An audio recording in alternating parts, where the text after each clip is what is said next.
qui met la science au cœur de notre quotidien. Mesdames, Messieurs, chaque semaine, nous explorerons les connaissances qui façonnent notre monde et leur impact sur nos vies. Aujourd'hui, Mesdames, Messieurs, nous avons le privilège et l'honneur de recevoir un invité exceptionnel, un spécialiste qui excelle dans des domaines clés, entre autres, les sciences politiques et les sciences de l'éducation. Mesdames, Messieurs, son expertise nous aidera à mieux comprendre comment les disciplines s'interagissent pour influencer notre société, notre système éducatif et notre manière de penser, le leadership. Mesdames, Messieurs, quant à ça, préparez-vous à vivre un échange riche et inspirant où la science raconte la réalité quotidienne.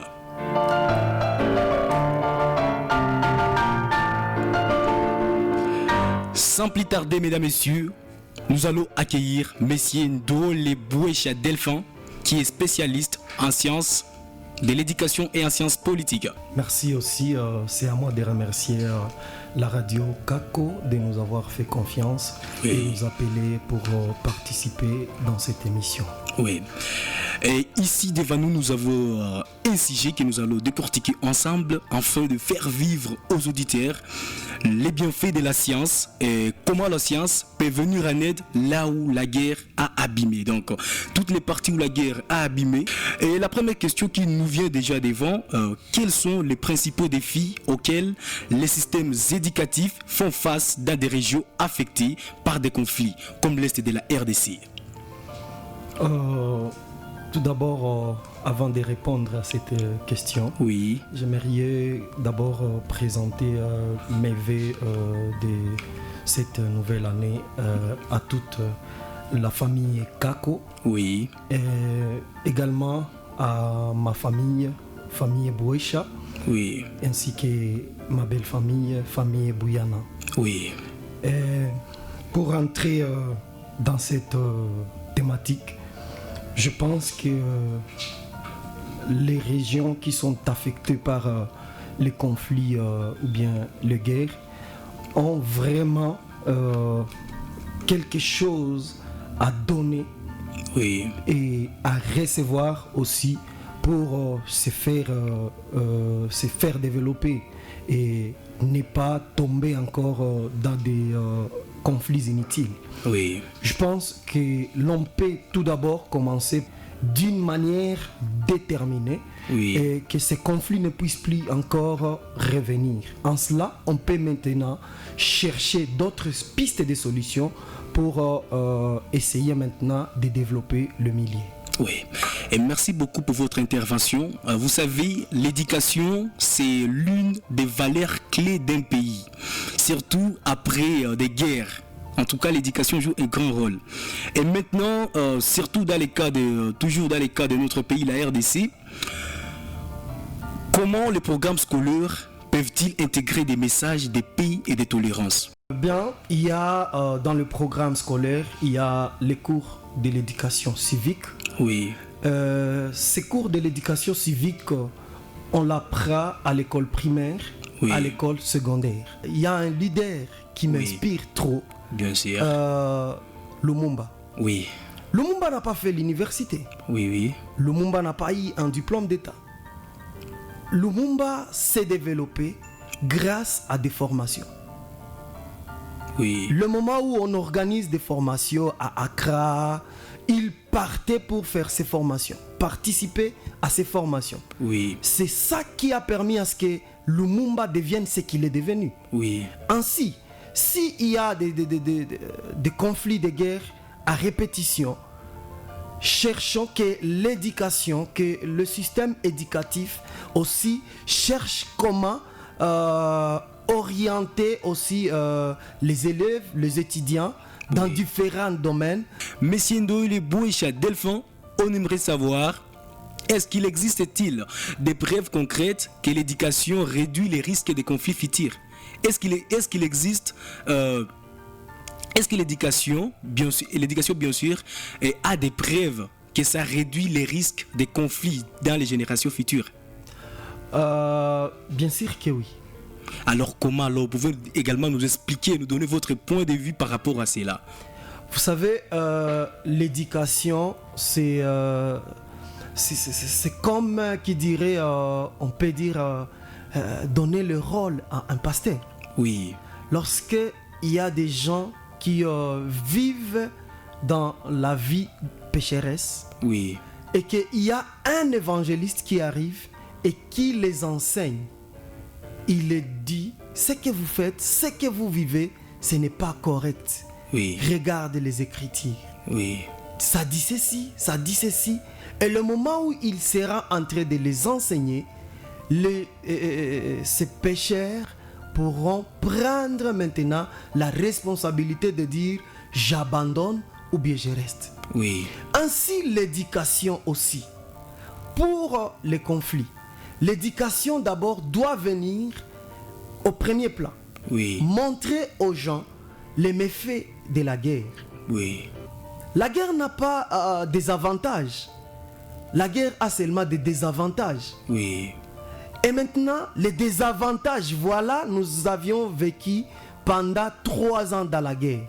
Oui. Celui qui pouvait cultiver, il n'a pas pu le faire parce qu'il y avait la guerre. Bien sûr. Mais si la guerre prenait fin, oui, tu pourras revenir aux activités normalement, oui, et tu vas continuer à cultiver et là tu pourras produire autant que tu voudras. Oui. Ainsi maintenant, c'est à nous de voir est-ce que nous devons adopter. Oui. Parce que pour mettre fin d'abord à la guerre, il faut qu'on ait un système, qu'on ait une politique de ne pas mettre de côté les gens qui sont concernés par la guerre. Oui. Néanmoins, la population, les partis qui sont en train de s'affronter, et les 2 partis là, on les met, les 3, on les met ensemble et oui, on les éduque. Dès qu'on les éduque par rapport à la vie après la guerre, on les donne des moyens de survivre, de moyens pour survivre après la guerre. On les donne des formations. C'est là maintenant que nous allons revenir sur les centres de formation pédagogique. Ces centres-là, oui, vont ramener les gens. Par exemple, on te dit, toi, tu pouvais apprendre pendant autant d'années pour devenir agriculteur ou bien agronome. Voilà, maintenant, nous réduisons les années parce que nous avons besoin urgemment des ingénieurs agronomes. Oui. Appelons les gens pour former urgemment. Et là, on forme des gens. Pendant 3 mois, nous avons déjà des agronomes. Et maintenant, l'intelligence artificielle va intervenir maintenant là-bas.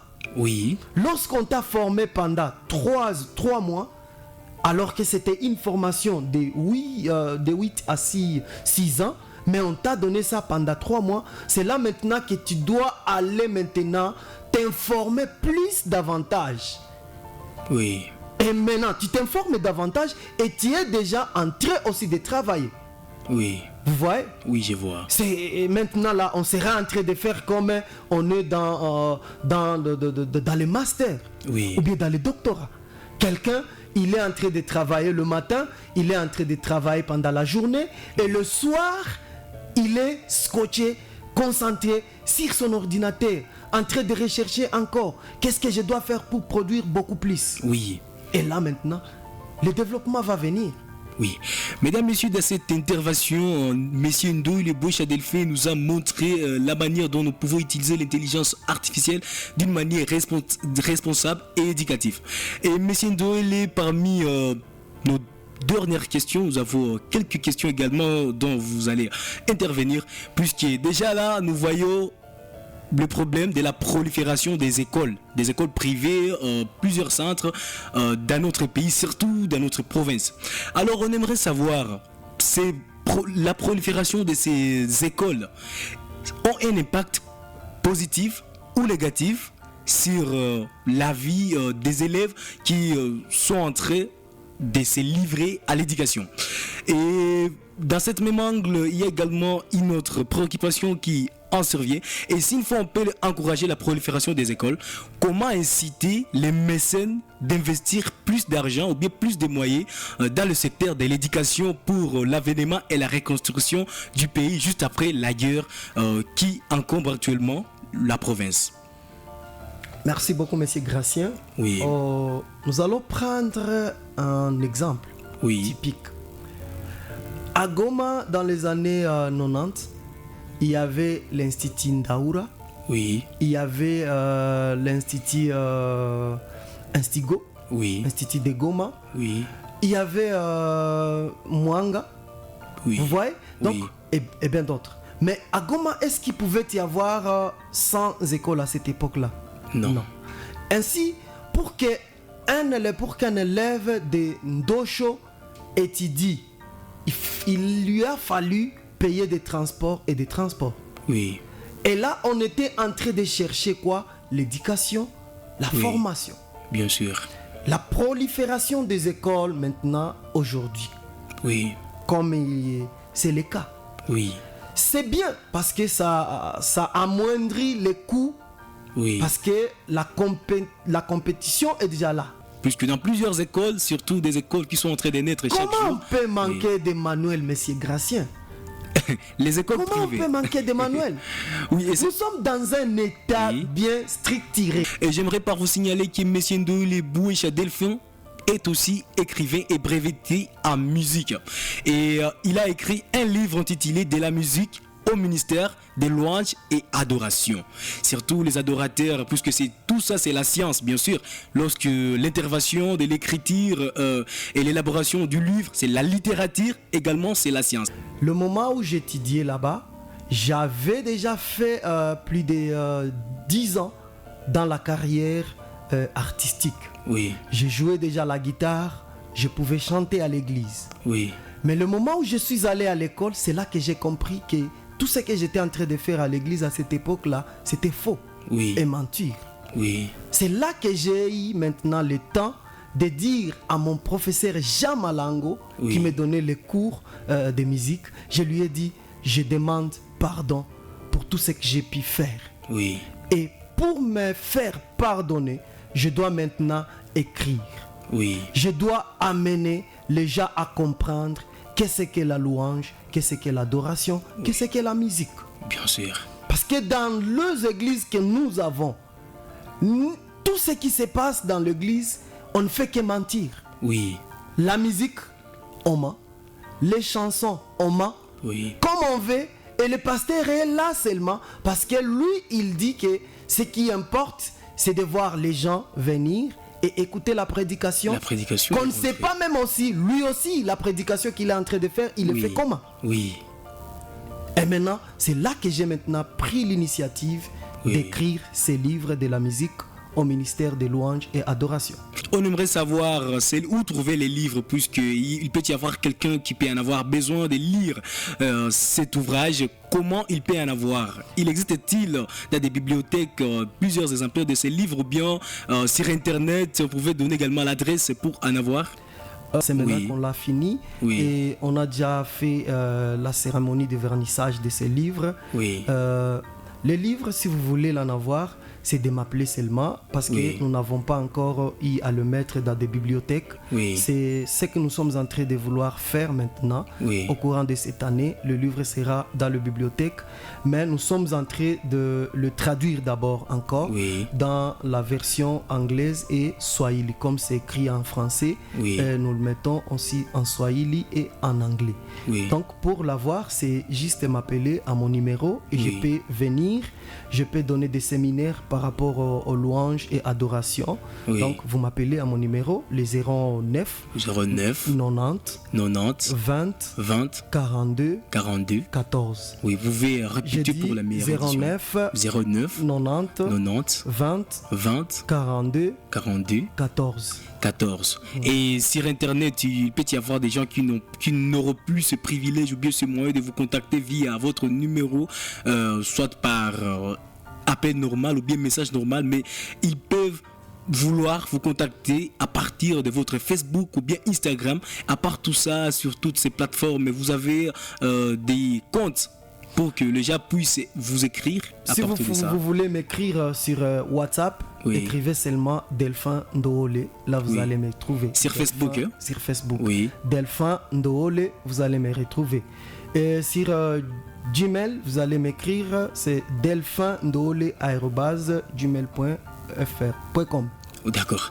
Mesdames, messieurs, nous sommes en train de clore petit à petit avec notre première partie, la partie où nous avons eu le privilège de nous entretenir avec M. Ndo Leboïcha Delphon, spécialiste en sciences politiques et en sciences de l'éducation à Goma, basé à Goma.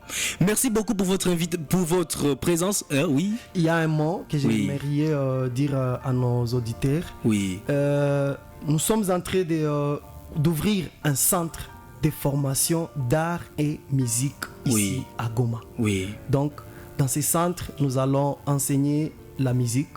Oui. Nous allons enseigner la sonorisation. Oui. Nous allons enseigner la photographie, la montage vidéo. Oui. Nous allons enseigner la réparation des téléphones et ordinateurs. Et également, nous allons apprendre à faire des bracelets et des bracelets ainsi que des sacs à main. Donc c'est l'art en général. Voilà, l'art en général. Oui. Et également, nous allons apprendre la peinture et les dessins. Oui, et on aimerait par cet angle vous dire que la radio Kako FM restera toujours là pour vous soutenir, puisque nous avons des émissions qui parlent de tout ça, que ce soit l'art, l'éducation, la musique. Nous avons des émissions pour qui vous convient juste à votre gré. Sur les ondes de la radio Kako FM 97.2 MHz. À la présentation, je suis Gracieux Bazégué, je suis réalisé par Aurélie Moussanda. Nous sommes cadrés et nous sommes mis en ordre en ligne sur notre chaîne YouTube. Écrivez tout simplement Radio Kako FM. Nous sommes réalisés par Black, les réalisateurs.